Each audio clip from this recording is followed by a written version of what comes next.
बिस्मिल्लाहिर्रहमानिर्रहीम, अस्सलाम वालेकुम and welcome to my YouTube channel. आज की इस वीडियो में हम एक क्विक रिव्यू करेंगे। जो हमारा पहला टॉपिक था कि why we manage health and safety at work. 3 reason आपको बताई थी। सबसे पहले मोरल रीज़न आएगी, उसके बाद आएगी आपके पास फाइनेंशियल रीज़न आएगी और सबसे लास्ट में आपके पास आएगी लीगल रिक्वायरमेंट या लीगल रीज़न।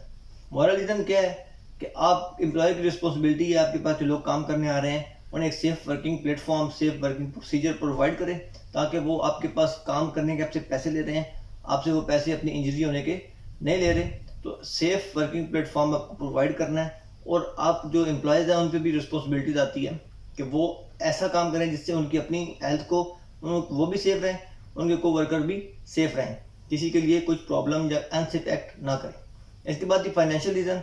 तो फाइनेंशियल रीज़न में हमने डिस्कस किया था कि कुछ भी इंसिडेंट होगा उसके बाद हमें कॉस्ट इनकर करनी पड़ेगी।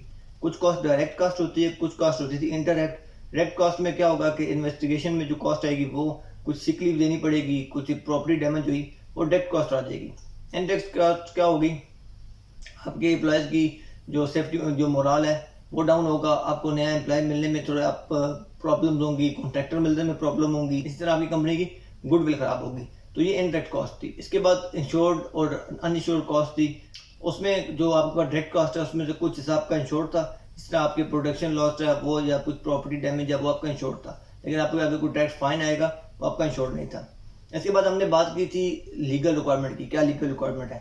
तो क्या होता है, international law, national loss regulation होते हैं जो आपके पास, अगर आप कंपनी एज एम्प्लॉयर काम कर रहे हैं तो आप पे वो इम्पोज किए जाते हैं, आपने वो लाजमी फॉलो करने होते हैं।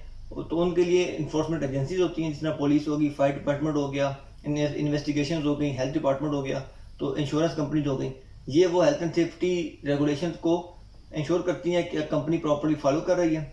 ये इन्फोर्समेंट एजेंसीज थी। अगर आप फॉलो नहीं करते तो क्या होगा, आपका वो काम बंद किया जाएगा, आपको टाइम लिमिट दी जाएगी, उसके बाद आप पे फाइन होंगे। अगर फिर भी आप नहीं करते तो आपको परमानेंटली टर्मिनेट किया जा सकता है, या अगर आप कुछ क्रिमिनल ऑफेंस आता है तो आपको जेल में भेजा जा सकता है। तो ये क्विक रिव्यू तो हमारे पहले टॉपिक का, why we have to manage health and safety at work, मतलब हमें health and safety at work क्यों मैनेज करना चाहिए। तो अभी हम कल से नया टॉपिक स्टार्ट कर रहे हैं। आपसे रिक्वेस्ट है कि चैनल सब्सक्राइब कर लें, बेल आइकन क्लिक कर लें और वीडियो में दोस्तों के साथ लाजमी शेयर करिएगा।